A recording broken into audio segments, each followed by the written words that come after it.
Remember the times you used to go out to a restaurant or a hotel or a bar and you were happy with the workers, so you wanted to give them a tip, but you were disappointed because the tip went to the company instead of the workers.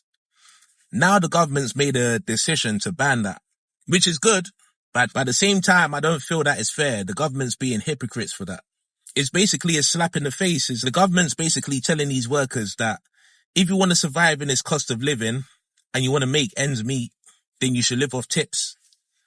But the thing is, tips don't come every day, and tips might not be enough to make ends meet. If the government really cared about workers surviving, why didn't they do this years ago before the cost of living crisis? This doesn't hurt the government's pockets at all.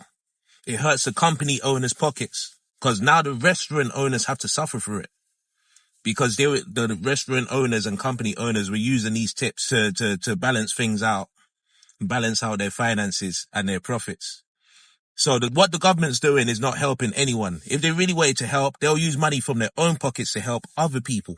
Why doesn't the government increase the minimum wage instead? Or provide some sort of benefits to help people on low income survive? There should be cost of living benefits for people who are working.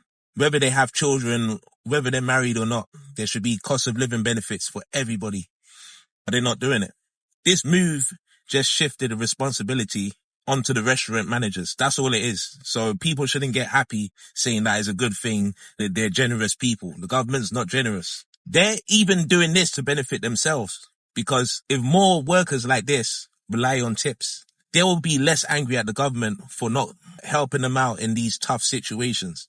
So people shouldn't get excited thinking it's not a good thing. They're not generous. They just did this to win votes and get people to like them and distract people from the cost of living crisis. There's real problems out there.